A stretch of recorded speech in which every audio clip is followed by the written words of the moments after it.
Selamat datang kembali di pembahasan mendalam kita. Oke, kali ini kita mau gali pemikiran Oliver Burkeman dari bukunya 4,000 Weeks. Fokus kita nih soal konsep finitude atau ya keterbatasan waktu kita gitu. Sumbernya dari kutipan-kutipan kunci di buku itu. Betul sekali. 4.000 minggu, itu rata-rata umur kita. Kedengarannya pendek banget ya. Mungkin agak, gimana ya, bikin ngeri juga.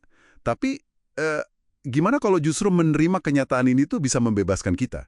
Kita coba telusuri deh, gimana menghadapi keterbatasan waktu ini bisa bikin hidup lebih bermakna. Nah, persis.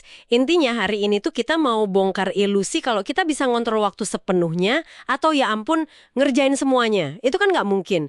Justru anehnya kalau kita terima batasan ini, itu malah membuka pintu ke pilihan yang lebih sadar, lebih memuaskan. Itu tema penting soal finitude ini. Oke. Menarik. Mari kita bedah nih.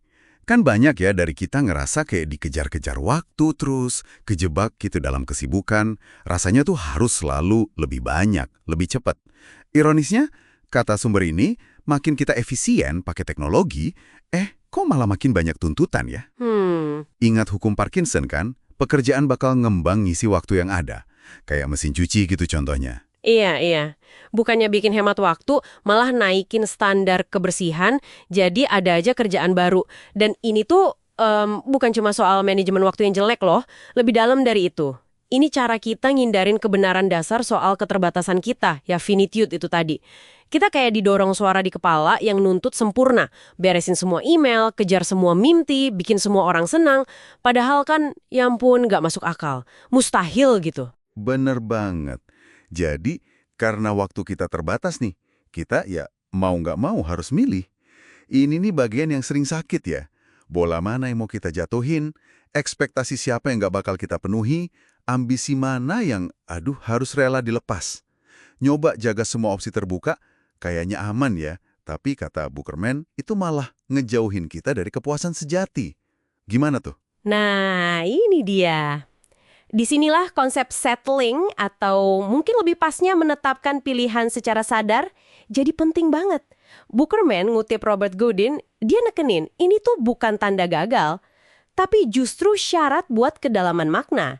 Anda nggak bisa benar-benar berjuang buat sesuatu, entah karir, hubungan, atau skill, tanpa netap dulu di pilihan itu. Menetap ya. Iya, ada eksperimen poster di Harvard tuh yang dikutip hasilnya menarik.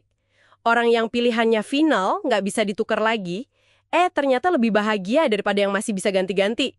Kepastian itu bikin tenang gitu. Wah, masuk akal sih. Sebaliknya, kalau nolak milih, itu bisa nyiksa banget ya. Contohnya Kafka tuh di buku ini. Dia galau antara pengen nikah sama Felix Bauer atau fokus nulis. Dia coba pertahanin dua-duanya lewat surat, tapi ya ujung-ujungnya nggak benar-benar hidup di salah satunya, malah menderita dia. Contoh traitis dari nggak mau hadapi keharusan milih ini. Justru di sini ada gagasan yang kuat banget, mungkin agak bikin kaget ya. Filsuf Martin Haglund, yang juga dibahas Burkeman, dia bilang gini, makna hidup itu ada karena kita fana. Oh iya? Gimana tuh? Coba bayangin kalau kita hidup selamanya. Nggak bakal ada urgensi kan? Nggak ada yang benar-benar penting jadinya. Tiap keputusan kita, milih A artinya ngorbanin B, itu jadi berarti ya karena ada batas waktu. Pengorbanan itu yang ngasih bobot ke pilihan kita. Wow, oke. Jadi menerima keterbatasan ini, finitude ini, bukan berarti jadi sedih terus ya? Bukan, justru bisa membawa pada apa yang digambarin kayak kesedihan yang cerah atau kegembiraan yang tenang. Semacam apa ya, hubungan yang lebih jujur, lebih damai sama waktu yang kita punya. Ada kelegaan gitu.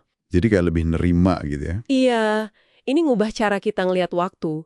Bukan lagi ngerasa dicurangin karena nggak dapat hidup abadi, tapi ngelihat 4.000 minggu ini sebagai hadiah. Hadiah luar biasa. Sebuah keajaiban gitu loh kita ada di sini sekarang. Persis. Ada cerita David Cain di buku ini nyentuh banget sih. Dia kan hampir aja ada di lokasi penembakan massal di Toronto. Pengalaman itu bikin dia sadar banget betapa rapuhnya hidup, betapa semuanya ini kebetulan aja.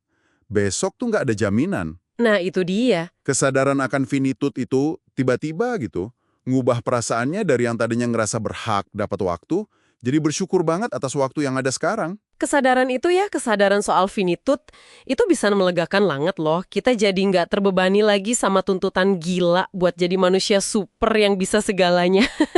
Kita bisa mulai nanya, oke, dengan waktu segini, apa sih yang beneran penting buat saya? Jadi, buat Anda yang dengerin nih, apa artinya semua ini?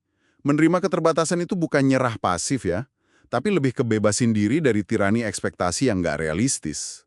Soal berani milih apa yang berarti, ya meskipun artinya bilang nggak ke banyak hal lain. Nah, mungkin sebagai penutup, ada pertanyaan reflektif nih buat Anda bawa pulang. Mengingat kalau kehilangan dan keterbatasan itu bagian dari hidup kita, bagian dari finitude kita, komitmen sadar apa? Meskipun ya butuh pengorbanan kemungkinan lain yang bisa Anda ambil hari ini supaya hidup Anda lebih nyambung sama apa yang paling berharga buat Anda. Coba dipikirkan ya. Sampai jumpa di pembahasan kita berikutnya.